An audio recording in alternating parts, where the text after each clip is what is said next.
Real country fun. Froggy.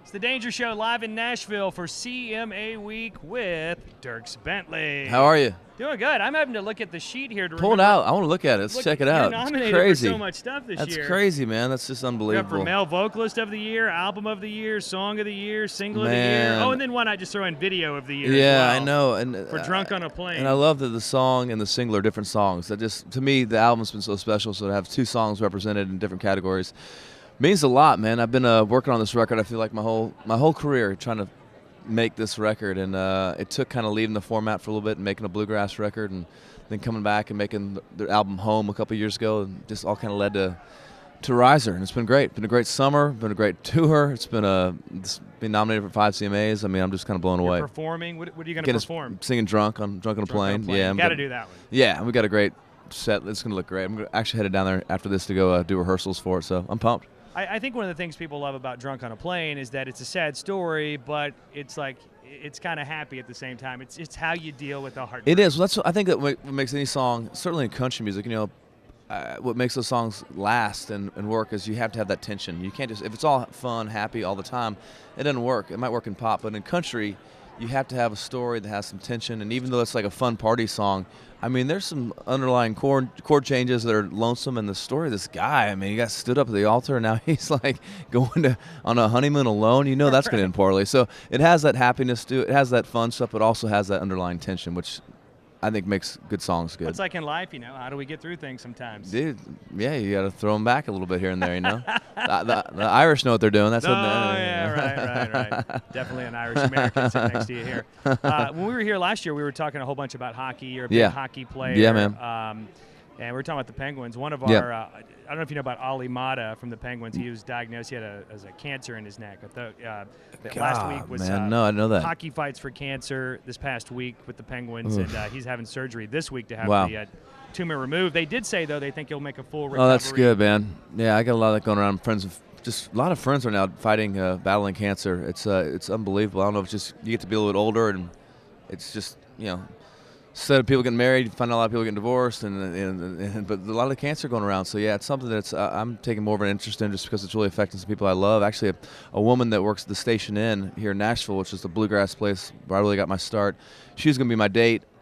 And we found out she had cancer about 2 months ago, and I don't think she's going to be able to come now. She's just too weak. But what kind? Man, she started off as a brain tumor, but it's also chest. It's in her lungs, liver. It's kind of everywhere. Right. Yeah. Well, when we were doing not to be a big downer, but yeah, it's life. Right. It's country music, man. That's what country music, it's ups and downs. When we came in here Sunday night, we had a press conference with Brad Paisley and Carrie Underwood, and St. Jude came out and spoke. Cool. And a positive spin on that is that they were talking about how, like 30 years ago, there was only like a 4% cure rate for cancer, and they were saying now there's a 94%. That's crazy. So it's come a long way. That's really amazing, yeah. If there's someone out there battling that, it's not the end game anymore. They're really able to isolate a lot more what type of cancer it is and treat it more specifically than just throwing everything at it. So yeah, definitely thinking a lot about folks out there like that. So changing the subject back to hockey, are you still playing all the time?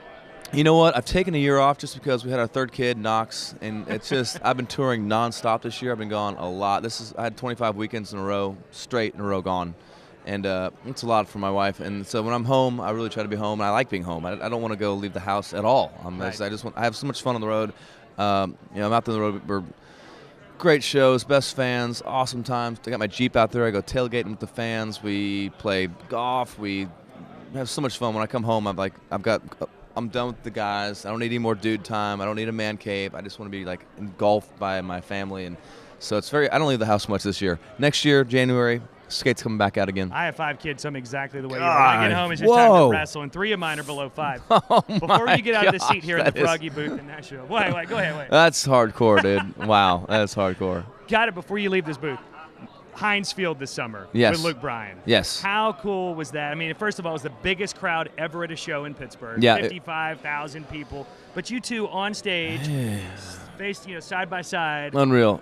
Drinking whiskey and just playing. For Luke and I've known Luke before he had a record deal. We used to play some shows down in Georgia together. He'd open up for me, and just to see him this year, what he's done, to be, that day in Pittsburgh, we went to the top of Heinz Field and took a picture, and then I'm sitting there at the end of the thrust looking at all these country fans. They're not just y'all's fans are not like just like watching. They're engaged. Right. Everyone's standing. Everyone's moving. It's such a young, engaged audience. It was like it might have been this huge football stadium, but it felt like we were playing, a small bar. Honestly, it really felt that way because everywhere you looked, you saw people, whole sections swaying and moving, and just throughout the whole show. Crazy.